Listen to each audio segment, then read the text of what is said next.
Eri una bambina? Prego. No, era per dare delle risposte.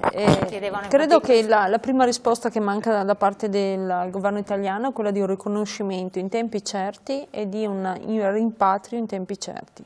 Perché se pensiamo alle persone, 3/4 non hanno diritto di avere la possibilità di rimanere nel nostro territorio, è ora che ritornino nel proprio territorio. Ma molto seriamente... Ma le procedure di espulsione per gli irregolari non vengono attuate, sono lasciati circolare. Ma assolutamente, assolutamente. Questo è il primo grande problema che crea insicurezza, e ha ragione lui quando dice noi andiamo in difficoltà. Perché in un paese insicuro certo non siamo attrattivi nei confronti del turismo. L'anno scorso comunque abbiamo avuto il boom delle presenze turistiche. Ma si poteva fare di più, voglio dire che non è così grave la situazione. Io penso che non dobbiamo neanche essere... Prima Jacopo Berti diceva che noi siamo il ventre molle dell'Europa, ma non dobbiamo dimostrare mollezza sempre e comunque, anche in queste occasioni qui. Dobbiamo essere anche, prima l'amico di Venezia diceva, dobbiamo essere anche propositivi. Cioè, propositivi cosa vuol dire? Continuare a fare il nostro lavoro. Se io dovessi piangermi addosso tutti i giorni, io non aprirei le saracinesche della mia azienda per le mattine.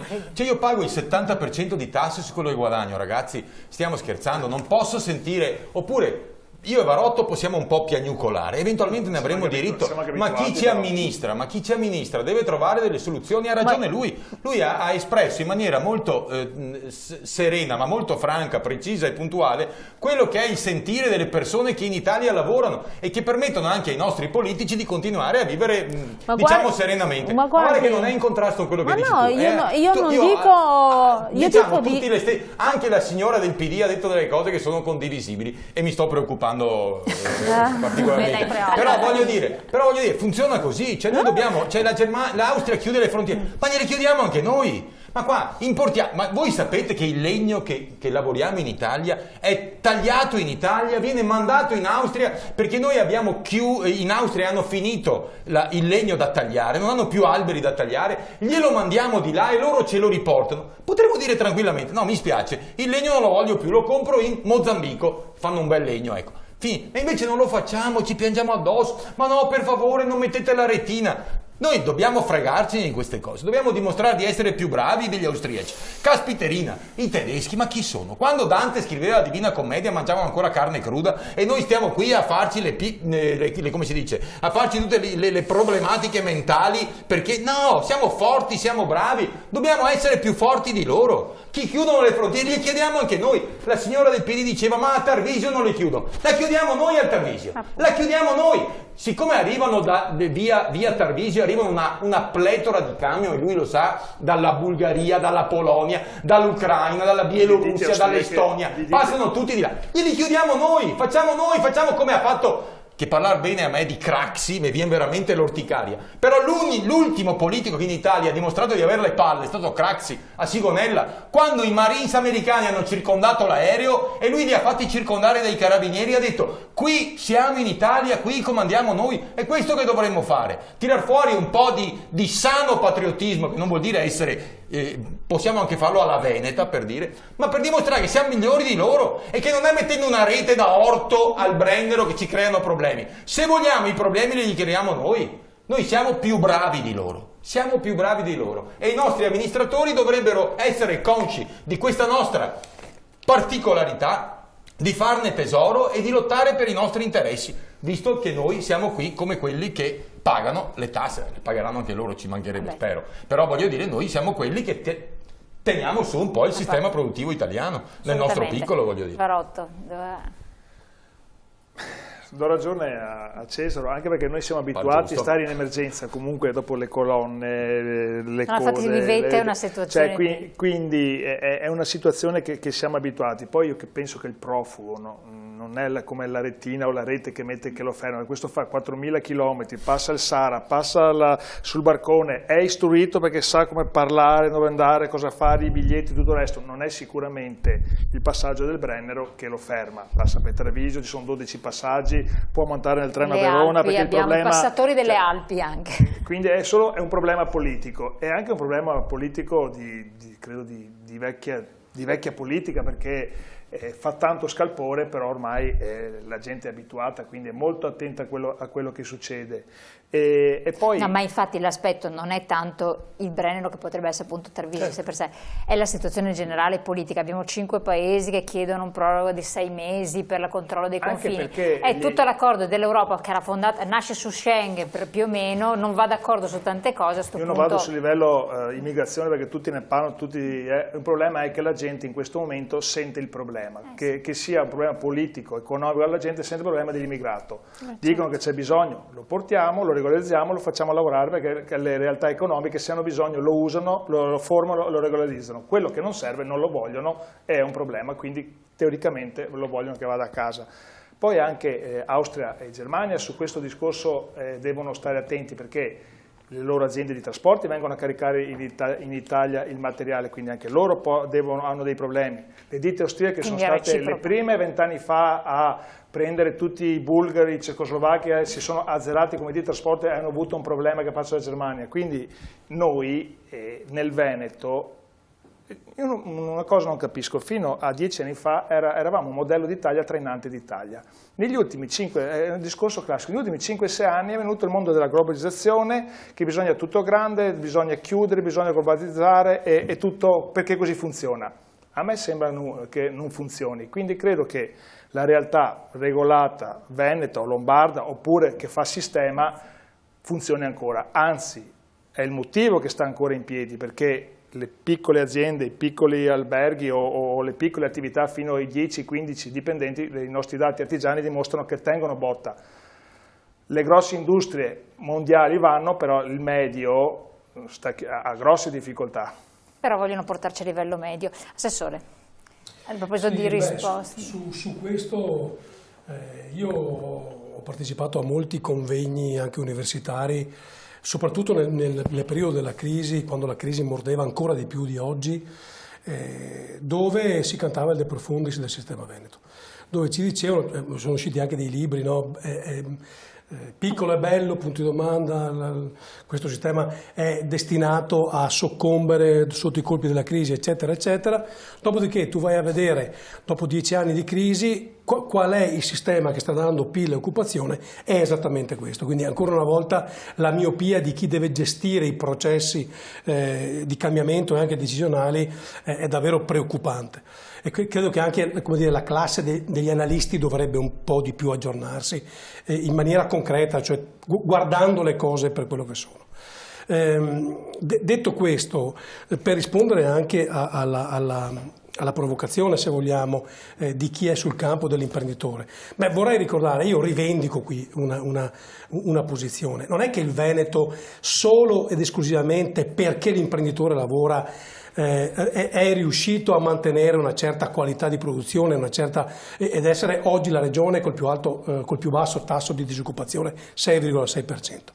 È dovuto anche alla classe dirigente politica. Io me ne approprio di questo, perché non possiamo, come dire, se le cose vanno bene è merito e colpa di uno, se le cose vanno male è merito e colpa di un altro.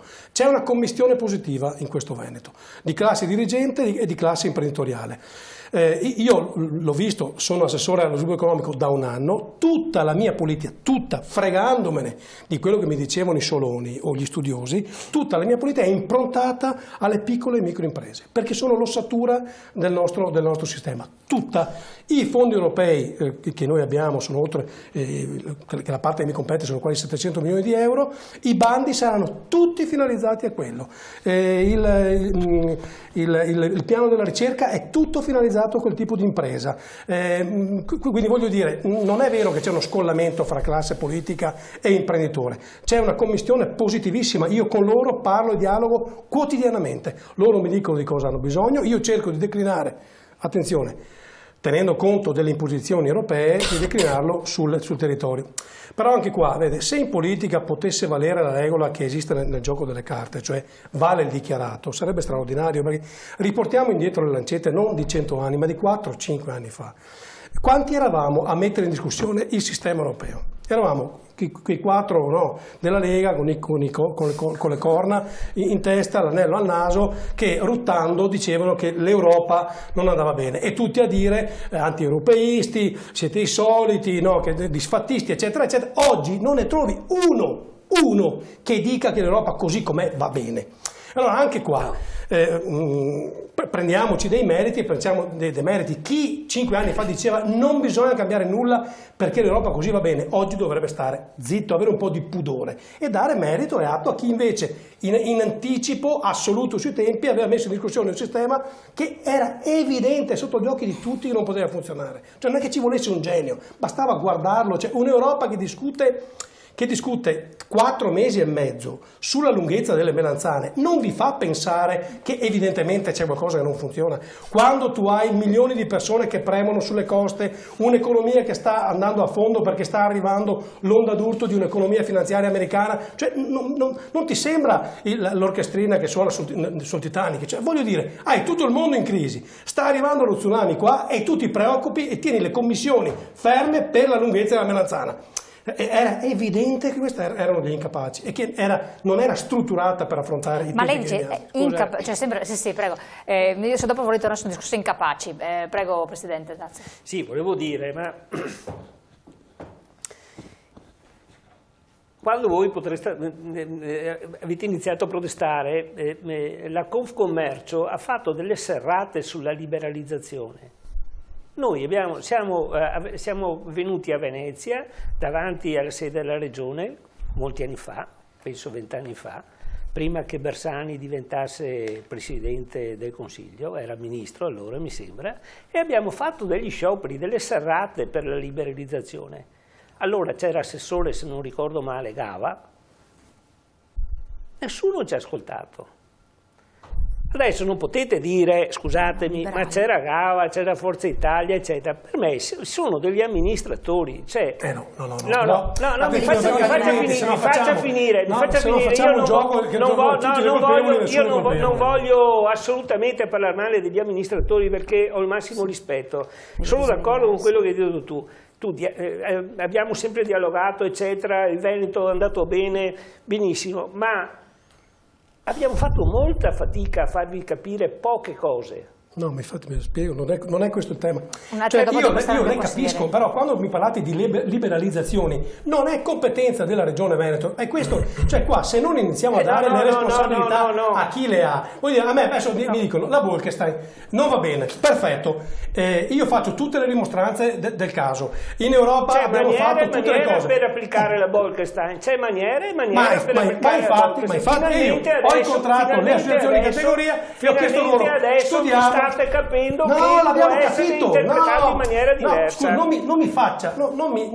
mi attribuisca cose che non sono vere. Io l'ho capita subito, non ha bisogno che me la spieghi lei stasera. L'ho capita subito. Il tema è che dobbiamo capire come fare concretamente per applicarla nella maniera più logica possibile che non vada a devastare il nostro tessuto produttivo. Questa è la sfida, ma io ho delle regole a cui mi devo tenere, che sono quelle nazionali e quelle europee, da cui non posso prescindere. In quell'asso strettissimo, assieme alle associazioni di categoria, cerchiamo di fare di tutto abbiamo fatto anche leggi che sono state impugnate a favore degli imprenditori, degli artigiani e dei commercianti. Ce le hanno impugnate dicendo non è competenza vostra, non rispetta la normativa nazionale e noi ve la cassiamo. Quindi abbiamo fatto tutte queste cose, perché voglio dire, sarebbe stupido per uno come me, che è tutto il giorno in giro, in mezzo alle piazze, in mezzo alla gente, fare cose che vanno contro gli imprenditori. Sei vuoi dire, poco intelligente. Ma non era rivolto, la mia risposta non è rivolto contro la sua persona. Però se noi spariamo sul mucchio, No.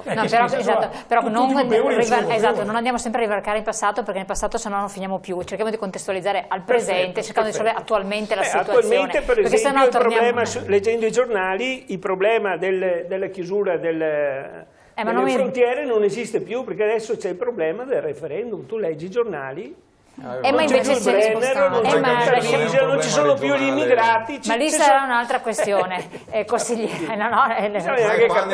C'è è la stessa roba, tu non devi parlare dei problemi reali, devi parlare di problemi così virtuali, così la gente non sta attenta e parli del referendum che starà in ottobre Ma è normale. Ma perché andiamo ad elezioni? In tutte le pseudodemocrazie funziona così. Ma tu al mattino devi accendere il camion e far partire le lo so, cosa vuoi farci? Faremo la rivoluzione?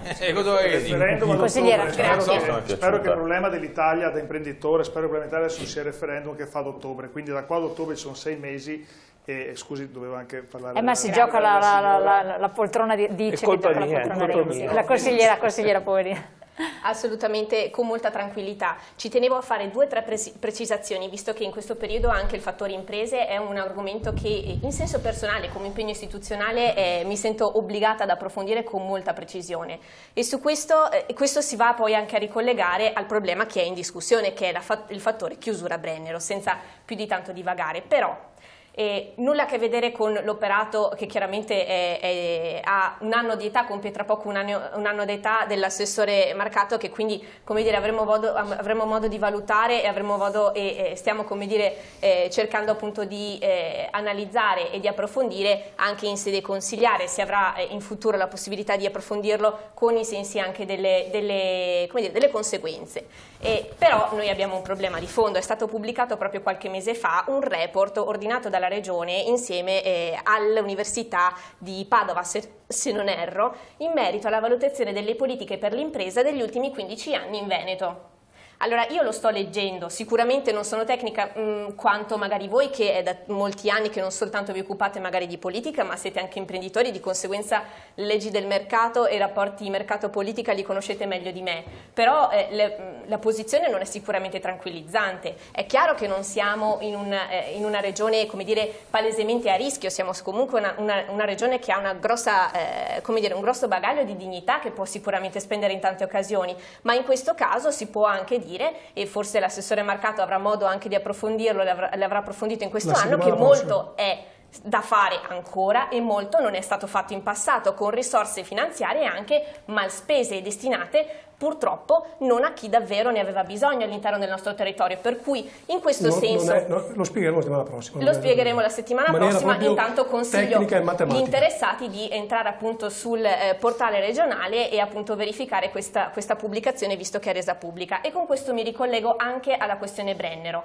Sì, benissimo, potrà non essere un problema nel lungo periodo, perché sicuramente avremo questa capacità di metamorfosi tale da poterci, come dire, adattare alle stimoli anche rivolti dall'esterno, rivolti appunto anche a questa questione qua di una possibile chiusura, di un possibile aumento di controlli. Però noi rendiamoci conto che noi stiamo parlando di un sistema di scambi che si è comunque creato negli ultimi 25 anni. Negli anni 90 l'Italia è entrata a far parte di questo circuito di Schengen, con questa liberalizzazione anche del trasporto e del passaggio di turisti, di cittadini europei. Quindi si parla di 25 anni. Io sono nata nel 90, di conseguenza non riesco neanche lontanamente ad immaginare un paragone dell'ora nei confronti dell'allora. Nel senso, 25 anni sono passati, è cambiato molto sia da un punto di vista economico che da un punto di vista organizzativo, per cui non si può dire saremo in grado di gestire tutto. Saremo in grado, sì, sicuramente, ma saremo in grado con enormi difficoltà e con chi a pagare, lo dicevano prima anche gli imprenditori all'inizio, sicuramente non sarà la politica vera e propria, nonostante il problema sia comunque politico,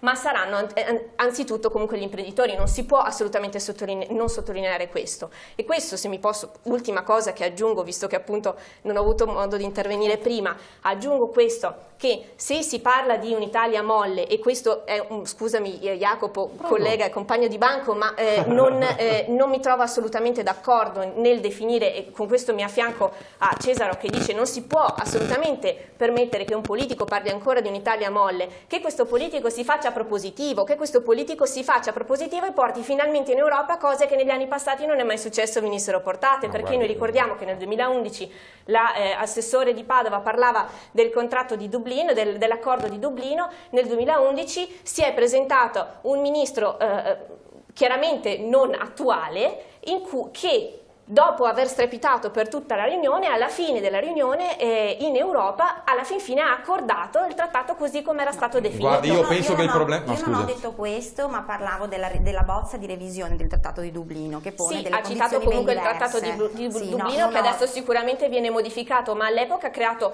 ed è stato detto da tutti, ed è stato confermato ancora adesso, un modello che per l'Italia comunque non è sostenibile. E che non 6 anni per cambiarlo, e questo sicuramente non è colpa... Era una porcata e voi 6 anni, siete là 6 anni per cambiarlo. Era una porcata, 6 anni per cambiarlo. Beh, io sicuramente non sono qua da 6 anni per potermi prendere... 6 anni per cambiarlo. Vabbè, ma in genere... Sta rappresentando un po' Però guardi che noi in Europa, secondo me in Europa fino a qualche anno fa eravamo sul ciglio proprio di un baratro. Voi ci avete fatto fare un passo in avanti sicuramente. Io sono convinta che queste anche ultime proposte possono sicuramente fare passo avanti. Il problema anche nostro, da un non punto vorrei di vista buttarla di proprio gestione. guardi, il problema nostro non è che Renzi parla in inglese, secondo me Renzi pensa anche in inglese ed è questa la nostra rovina. Guardi, io non sono qui per difendere assolutamente nessuno. Mi pareva lo stesse facendo, ma purtroppo l'indifendibile, io capisco che sia un'impresa ardua la sua, e di conseguenza lo faccio rispettando anche prima si parlava di Mogherini. Lei ha presente la Mogherini? Quando è stata nominata la Mogherini,